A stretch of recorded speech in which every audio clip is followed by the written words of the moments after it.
l'idée Polo en est la première pierre, et sans doute l'une des plus stratégiques. Mais le chemin aura été long depuis la crise du diesel survenue en 2015. Pour se racheter une conduite, le constructeur allemand s'oriente alors vers le tout électrique en proposant des modèles en rupture nette avec ceux de la gamme thermique classique. Trop net sans doute. Kai Grünitz, directeur du développement technique VW, l'avoue, nous nous sommes éloignés de l'esprit Volkswagen. Quelques mois après sa prise de fonction, il propose le projet ID2Zoll, véritable manifeste pour un retour à plus de simplicité, tant sur le plan du style, de l'usage que du prix. L'idée Polo est né. Dans cette logique, aborder cette renaissance par l'idée Polo prend tout son sens. Outre le tarif, sur lequel nous reviendrons par la suite, le choix du nom fait aussi partie du retour aux fondamentaux. Kai Grünitz l'assure, 99% des conducteurs en Europe connaissent ce nom. Avec plus de 20 millions d'unités vendues en quelques 50 ans, la Polo est éminemment importante dans l'histoire de Volkswagen. En adoptant ce nom, VW s'assure d'attirer l'attention du public sur sa gamme électrique, à l'image de Renault avec ses R5 et Twingo E-Tech.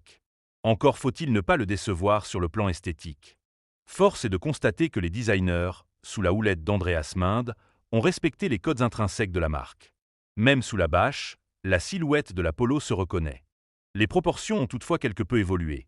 Légèrement plus courte que l'actuelle citadine thermique, la version ID est aussi plus large, plus haute et repose sur un empattement rallongé. Elle affiche une belle empreinte au sol qui lui assure, selon les impressions de conduite des premiers prototypes, dynamisme et stabilité. Pour affirmer son appartenance à la famille Polo, la citadine ID adopte une ceinture de caisse haute avec une répartition carrosserie-vitrage de 2/3 1/3. La ligne sur le flanc donne du dynamisme d'un modèle bien campé sur ses jantes pouvant atteindre 19 pouces.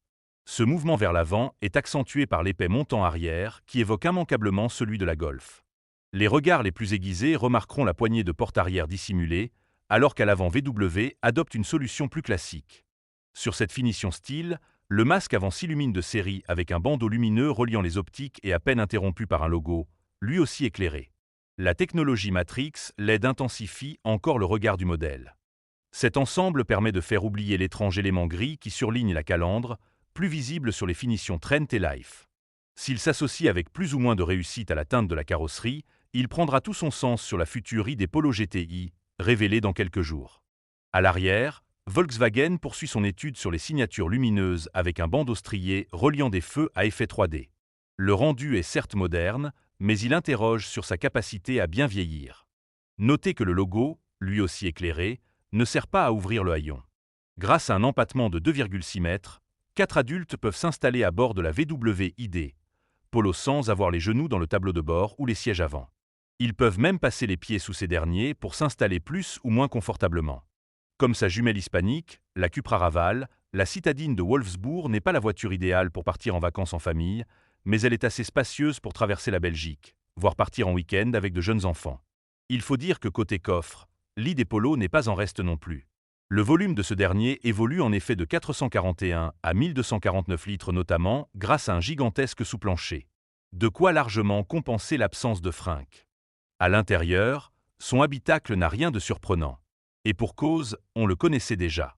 En prime de ses deux écrans de 10 pouces et 13 pouces pouvant afficher un look rétro façon Golf 1, on retrouve surtout une série de commandes physiques sur le volant, mais également pour régler la climatisation, le volume et même les vitres arrière. L'autre bonne nouvelle, c'est que la qualité perçue est également digne de Wolfsburg. On retrouve en effet un joli mélange de tissu et de plastique dur, moussé ainsi que lisse à bord. Et les bonnes nouvelles ne s'arrêtent pas là. L'idée Polo offre une belle habitabilité. À l'arrière, l'espace aux jambes est généreux, sans nécessité de creuser les dossiers des sièges avant. Les caves à pied, souvent un reproche fait aux modèles électriques, sont ici parfaitement logeables, même lorsque le siège avant est placé au plus bas. Quant à la garde au toit, elle permet à de grands gabarits de s'installer sans gêne, malgré la présence d'un toit ouvrant électrique avec Vélum. Petite réserve néanmoins concernant le soutien limité des assises sous les jambes, ce qui aura une incidence lors de longs trajets. Initialement, Volkswagen offrira son ID Polo avec 3 motorisations différentes. La citadine électrique pourra être tractée par un moteur développant 85 kW, 116 chevaux, ou 99 kW, 135 chevaux, et alimentée par une batterie LFP de 37 kWh. Cette dernière offrira à la Volkswagen ID Polo une autonomie WLTP maximale de 330 km. L'allemande pourra également profiter d'un moteur de 155 kW, 211 chevaux, associée à une batterie NMC de 52 kWh. Dans cette configuration, la VW ID disposera d'une autonomie WLTP maximale de 455 km. Toutes ces motorisations entraînent uniquement les roues avant de la citadine, pesant un peu moins de 1,6 tonnes sur la balance pour lui permettre d'atteindre une vitesse maximale de 160 km/h. L'ID Polo repose sur la plateforme 4Sense Volt MEB+. Cette dernière lui permet de recevoir jusqu'à 11 kW en courant alternatif, 90 kW en courant continu pour sa batterie de 37 kWh et 105 kW lorsqu'elle dispose de 52 kWh. De quoi respectivement passer de 10 à 80% de niveau de charge en un minimum de 27 ou 24 minutes. L'ID Polo GTI enrichira le catalogue ultérieurement. L'ID Polo profite également de nombreuses améliorations introduites sur sa grande sœur, l'ID 3 Neo. Elle reçoit notamment une nouvelle fonction de conduite à une seule pédale. Elle peut également profiter, en option, d'un nouveau Connected Travel Assist capable d'immobiliser automatiquement la voiture au feu rouge. Comme cette dernière, elle sera proposée dans les mêmes niveaux de finition Trent, Life et Style que son homologue thermique. Malheureusement, on ne connaît pas encore ses tarifs belges. Mais Volkswagen indique déjà qu'en Allemagne, le prix de l'ID Polo débutera à seulement 25 000 €. Cette ID Polo a décidément tout pour convaincre aussi bien les propriétaires de Polo que de Golf thermique de passer à l'électrique sans se ruiner. Elle embarque également des technologies issues de segments supérieurs. Le Connected Travel Assist utilise une caméra pour identifier les feux rouges et immobiliser la voiture, ou redémarrer si le véhicule qui précède s'engage.